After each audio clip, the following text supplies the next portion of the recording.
হে WhatsApp guys, আশা করি সবাই অনেক ভালো আছেন। আমি ওমর ফারুক, আর আমি আজকে আপনাদের সিএসএস এর ব্যাকগ্রাউন্ড প্রপার্টি নিয়ে ক্লাস নেব। অ্যান্ড ভিডিও শেষে অবশ্যই আপনাদের জন্য একটা কোশ্চেন রয়েছে, তো চলুন শুরু করা যাক।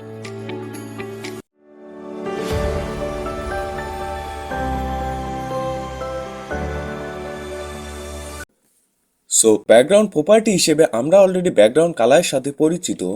এখানে আমাদের কাছে সিম্পল একটা এইচটিএমএল টেমপ্লেট আছে, অ্যান্ড এটা আমি সেভ করে নিই, অ্যান্ড তার সাথে আমি স্টাইল শিটকে লিঙ্ক করে দিয়েছি। তো এখানে যদি আমি বডিকে ধরে বডি ডট ব্যাকগ্রাউন্ড কালার করে দেই ব্লু, তাহলে এটা সেভ করে যদি আমরা ব্রাউজার ওপেন করি, ওপেন উইথ লাইভ সার্ভার, তাহলে দেখতে পারবো এর কালার ব্লু হয়ে গেছে, যেটার সাথে আমরা অলরেডি অনেক আগে থেকে পরিচিত। কিন্তু আমাদের কাছে আরো অনেকগুলো ব্যাকগ্রাউন্ড রিলেটেড প্রপার্টি আছে। যেমন আমরা যদি চাই এখানে একটা ইমেজও অ্যাড করতে পারবো ব্যাকগ্রাউন্ড হিসেবে। সেই জন্য আমাদের কাছে আছে হলো ব্যাকগ্রাউন্ড ইমেজ। আমি ব্যাকগ্রাউন্ড কালার, কিন্তু কালারের বদলে এখানে হবে ইমেজ। ইমেজ অ্যান্ড এখানে অবশ্যই কালারের জায়গায় আমাদের ইমেজে যে কোনো ইমেজের লিঙ্ক দিতে হবে। এখানে আমরা অ্যাবসলুট অথবা রিলেটিভ ইউআরএল দুইটাই দিতে পারি। তো এখানে আমি বিডি ফ্ল্যাগ নামে একটা ইমেজ নিয়ে আসছি, তা হলো এইটা, যেটা আমি অ্যাজ এ ব্যাকগ্রাউন্ড ইমেজ হিসেবে ইউজ করতে চাই। তো এর জন্য আমাকে এখানে ইউআরএল নামে একটা মেথড ইউজ করতে হবে, দেন ডট ব্যাকস্ল্যাশ, ও সরি, আমাকে এটা স্ট্রিং এর মধ্যে করতে হবে, dot backslash BD image, BD flag PNG, and save করে যদি আমরা ব্রাউজার ওপেন করি, দেখেন আমার ইমেজ কিন্তু চলে আসছে। তবে একটু ভালো করে লক্ষ্য করলে দেখতে পারবেন যে অ্যাকচুয়ালি আমরা তো একটা ইমেজ দিছিলাম, মানে আমি যদি দেখাই, হ্যাঁ, এখানে জাস্ট মাত্র একটা ইমেজ আছে। কিন্তু এখানে দেখেন অ্যাকচুয়ালি তার চারটা ক্লোন তৈরি হয়েছে, একটা হলো এটা, একটা হলো এটা, আর এর দুইটা নিচে। তো এটা কেন হয় এটা পরবর্তীতে বলতেছি, সমস্যা নেই, ধীরে ধীরে সবকিছু শিখবো। আর এই ইমেজটা কিন্তু অ্যাকচুয়ালি ব্যাকগ্রাউন্ড ইমেজ হিসেবে আছে। এটা কিন্তু মোটেই ইমেজ ট্যাগের মাধ্যমে আমরা উপস্থাপন করিনি। মানে আমরা যদি এখানে কোনো ধরনের একটা এলিমেন্ট অ্যাড করি বডির মধ্যে, ধরে নেন একটা আমি H1 অ্যাড করতে চাই, অ্যান্ড তার ভিতর টেক্সট দেই হ্যালো ওয়ার্ল্ড, অ্যান্ড সেভ করি, তাহলে এটা কিন্তু মোটেই অ্যাকচুয়ালি অন্য আলাদা করে জায়গা দখল করবে না, বরং এর উপরে চলে আসবে। আর এই ইমেজটা থাকবে ব্যাকগ্রাউন্ড হিসেবে, যা অলরেডি এখানে দেখতে পারতেছেন। তো ব্যাকগ্রাউন্ড রিলেটেড আমাদের নেক্সট প্রপার্টি হলো ব্যাকগ্রাউন্ড রিপিট। মানে অলরেডি আমরা যে প্রবলেমটা এখানে দেখলাম, যে ইমেজগুলো একটা আমি ইউজ করছি একটা, কিন্তু এখানে দেখতে পাচ্ছি অনেকগুলো আছে, এটাই কন্ট্রোল করার জন্য মেইনলি ব্যাকগ্রাউন্ড রিপিট প্রপার্টিটা ইউজ হয়। আহ, এখানে দেখাই ব্যাকগ্রাউন্ড রিপিট। তো এর ডিফল্ট ভ্যালু হলো রিপিট, এই জিনিসটা, অ্যান্ড সেভ করলে দেখবো কোনো পরিবর্তন আসেনি, যেমনটা ছিল তেমনটাই আছে, কারণ এটা এর ডিফল্ট ভ্যালু। তো আমরা যদি চাই যে অ্যাকচুয়ালি ব্যাকগ্রাউন্ড তো ঠিক আছে, কিন্তু যেন এটা রিপিট না হয়, তো এই জন্য আমাদেরকে এর ভ্যালু যা চেঞ্জ করতে হবে। রিপিটেড থেকে আমরা করে দেবো নো রিপিটেড। যদি সেভ করি, তাহলে এটা মোটে কোনোভাবে রিপিট হইতেছে না, জাস্ট একটা ইমেজ হিসেবে থেকে গেছে। সেম ভাবে আমরা চাইলে এটা এক্স অ্যাক্সিসের উপর রিপিট করতে পারি শুধুমাত্র। মানে এখানে যদি আমরা দেই রিপিট এক্স, সেভ করি, তাহলে দেখবো এটা এইদিকে রিপিট হয়েছে, উপর নিচ রিপিট হয়নি। অ্যান্ড আমরা এটাকে ওয়াইও করে দিতে পারি, তাহলে এটা উপর নিচ রিপিট হবে, বাট ডান পাশে বাম পাশ রিপিট হবে না, যেমনটা দেখতে পাচ্ছেন অলরেডি। তো আমরা চাইলে এখানে আরো একটা ভ্যালু দিতে পারি, সেটা হলো রাউন্ড, আরো ইউএনডি রাউন্ড, অ্যান্ড যদি সেভ করি, তাহলে কিছুটা এমন দেখাবে। তো আমাদের নেক্সট প্রপার্টি যেটা হলো ব্যাকগ্রাউন্ড রিলেটেড, তা হলো ব্যাকগ্রাউন্ড অ্যাটাচমেন্ট। তো এইটা বোঝানোর জন্য আমি একটা কাজ করি, এখানে আমি হাইটটাকে করে দেই 200 view height, VW, and save করি, ব্রাউজার ওপেন করি। হ্যাঁ, এখানে স্ক্রল বার চলে আসছে, ঠিক আছে, স্ক্রল করতে পারতেছি, ব্যাকগ্রাউন্ডও প্রপার ওয়েতে কাজ করতেছে। অ্যান্ড তার সাথে আমরা এই রাউন্ডেডকে করে দেই নো রিপিট, নো রিপিট। তো ব্যাকগ্রাউন্ড অ্যাটাচমেন্টের মেইনলি তিনটা ভ্যালু হয়ে থাকে।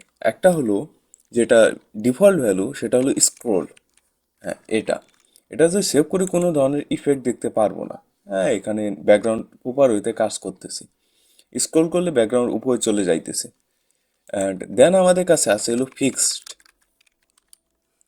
অ্যান্ড যদি সেভ করি তাহলে দেখতে পারবো অ্যাকচুয়ালি এটা ফিক্স হয়ে গেছে নিজের অবস্থানের উপর। আমি যদি অ্যাকচুয়ালি স্ক্রল করতেছি দেখতেই পারতেছেন, দেখেন হ্যালো ওয়ার্ল্ড চলে আসছে। এখন যে নিচে চলে যাবে হ্যালো ওয়ার্ল্ডটা চলে গেছে উপরে, কিন্তু ব্যাকগ্রাউন্ড কোনো ধরনের মুভ করতেছে না, মানে ফিক্সড হয়ে গেছে নিজের জায়গায়। অ্যান্ড আমরা চাইলে এখানে লোকালও করে দিতে পারি।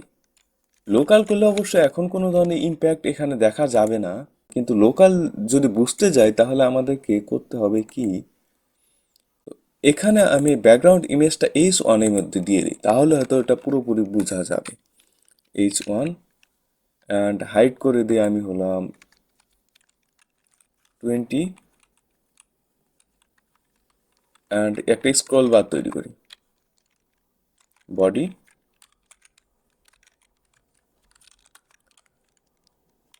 Height 200 view width and save করি, ব্রাউজার ওপেন করি। হ্যাঁ, H1 এর নিচে ব্যাকগ্রাউন্ড চলে আসছে। এখন যদি স্ক্রল করি তাহলে দেখবেন এটা চলে গেছে, মানে এটা হলো এই H1 এর হিসেবে কাজ করবে। H1 যেখানে থাকবে এও সেখানেই থাকবে, এটা তার লোকাল হয়ে গেছে এই ক্ষেত্রে আর কি। তো নেক্সট প্রপার্টি হলো ব্যাকগ্রাউন্ড পজিশন। তো তার জন্য আমি আগের যেই আমাদের ডিফল্ট স্ট্রাকচার ছিল সেটাকে ফেরত আনি অ্যান্ড এটা করে দিই ফিক্সড, না লোকাল করে দিই তাহলে ঠিক হবে। ঠিক আছে, তো এটা বোঝার জন্য অ্যাকচুয়ালি, তো ব্যাকগ্রাউন্ড পজিশন অ্যাকচুয়ালি সিম্পল, খুব সিম্পল, তেমন কঠিন কিছু না। ব্যাকগ্রাউন্ড পজিশন, তো এটা মেনলি আমাদের এই ইমেজটার পজিশনকে ডিক্লেয়ার করে, মানে এই ইমেজ যেটা থাকবে তার পজিশন কোথায় হবে সেটা ডিসাইড করবে। তো এখানে আমরা সিম্পলি দিতে পারি, ধরে নেন আমি চাইতেছি এটা রাইট থেকে লেফটে যাক, তো রাইট দিয়ে দিই, RIGHT রাইট, অ্যান্ড টপ থেকে শুরু হোক, টপ, অ্যান্ড সেভ করি। তাহলে দেখেন এটা রাইট থেকে শুরু হয়েছে, রাইটের টপ থেকে শুরু হয়েছে অ্যান্ড তারপরে এদিক পর্যন্ত চলে আসছে যতটুক যাওয়া যায়। তো সেম ভাবে আমরা এখানে কোনো ধরনের পার্সেন্টেজ ইউজ করে এর ভ্যালু ডিসাইড করতে পারি। যেমন ধরে নেন 30% থেকে শুরু হবে অ্যান্ড টপ থেকে শুরু হবে 40%। অ্যান্ড যদি সেভ করি অ্যাকচুয়ালি এটা অনেক নিচে চলে গেছে, হ্যাঁ এটা এখানে অনেক নিচে চলে আসে। তো আমি এখানে ভিউ ওয়েট ক্যান দিছিলাম মনে নেই, অ্যাকচুয়ালি ভুলবশত হয়তো দিয়ে দিছি, এটা কেটে দিই, কমেন্ট আউট করে দিই। এটা অ্যাকচুয়ালি 200 ভিউ ওয়েট হবে না, বরং ভিউ হাইট হবে, VH হবে, মিস্টেকলি হয়তো দিয়ে ফেলেছি। তো এখন এখন দেখেন অ্যাকচুয়ালি এইটা এখান থেকে 30% এদিকে আসছে অ্যান্ড এটা উপরে চলে গেছে 40% হিসেবে, মানে 40% পর্যন্ত এটা অ্যাকচুয়ালি রয়েছে এখান পর্যন্ত। তো নেক্সট আমাদের যে প্রপার্টি আছে সেটা হলো ব্যাকগ্রাউন্ড সাইজ। এরকম ব্যাকগ্রাউন্ড সাইজ যেটা আমরা করে দিতে পারি কভার, কিন্তু ডিফল্টভাবে যেটা থাকে তা হলো অটো। সেভ করলে কোনো ধরনের পরিবর্তন দেখতে পারবো না। তার আগে আমি এটাকে মেবি 20% করে দিই আর সেভ করি। হ্যাঁ, এখন ব্যাকগ্রাউন্ডটা মোটামুটি ঠিক মতো দেখা যাইতেছে। না, এটাকে অ্যাকচুয়ালি চেঞ্জই করে দিই, আমি করে দিই লেফট, রাইট করে দিই, রাইট, আর সেভ করি। রাইট টপ করে দিতে হবে, রাইট টপ, সেভ, পারফেক্ট। তো আমাদের ব্যাকগ্রাউন্ড সাইজ যেটা আছে সেটা অ্যাকচুয়ালি আমাদের ব্যাকগ্রাউন্ড ইমেজের সাইজকে ডিফাইন করে, যা ডিফল্টভাবে থাকে হলো অটো। তো আমরা চাইলে অ্যাকচুয়ালি এটাকে করে দিতে পারি কভার, সরি কভার হবে, কভার, অ্যান্ড সেভ করি। তাহলে এটা পুরো আমাদের যেই এলিমেন্ট আছে, মানে এই ক্ষেত্রে আমাদের এলিমেন্টটা হলো বডি, কারণ সকল প্রপার্টি আমরা বডির ওপর অ্যাপ্লাই করতেছি। তো বডির পুরোটা একেবারে জায়গা নিয়ে নিয়েছে। দেন আমরা এখানে কন্টেনারও দিতে পারি, সেভ করি। তাহলে এটা অ্যাকচুয়ালি ততটুকু ইউজ হবে যতটুকু অ্যাকচুয়ালি ইমেজটার সাইজ, রিয়েল সাইজ এই ক্ষেত্রে। দেন আমরা এখানে চাইলে কন্টেনারের জায়গায় আমরা এখানে সাইজও বলে দিতে পারি, মানে ধরে নেন আমি ওয়েট দিলাম হলো 500 পিক্সেল অ্যান্ড হাইট করে দেই মেবি 300 পিক্সেল, অ্যান্ড যদি সেভ করি তাহলে সেই জায়গাটুকু দখল করছে। আমরা চাইলে এটা বাড়িয়ে কমিয়ে দেখতে পারি যে এটা কাজ করতেছে নাকি। মেবি 900 পিক্সেল অ্যান্ড সেভ করি, দেখেন এটা ওয়েটটা বেড়ে গেছে অলরেডি। সো এগুলো হলো ব্যাকগ্রাউন্ড রিলেটেড সকল প্রপার্টি। তো আপনাদের কাছে কোশ্চেন হলো এইটা যে দেখেন এখানে আমি দুইটা কালার ইউজ করছি, একটা হলো এখানে দেখেন ব্লু আছে অ্যান্ড এখানে আছে রেড। তো এই দুইটা কালার ঠিক এভাবে কিভাবে ইউজ করছি। সমস্যা নেই, আপনি যদি কোশ্চেনের জবাব না পারেন তাহলে টেনশন নেওয়ার কোনো বিষয় নেই, কারণ আমি যে কোশ্চেনগুলো করি সেগুলো সত্যি বলতে অনেক হার্ড হয়ে থাকে, অনেক মানে অনেক হাই লেভেলে হার্ড হয়ে থাকে। তো এগুলো ধীরে ধীরে অবশ্যই আপনারা জানতে পারবেন যখন আমি পুরো বিষয়ে এক্সপ্লেন করব। তো পরবর্তী ভিডিও আসা পর্যন্ত সবাই ভালো থাকবেন।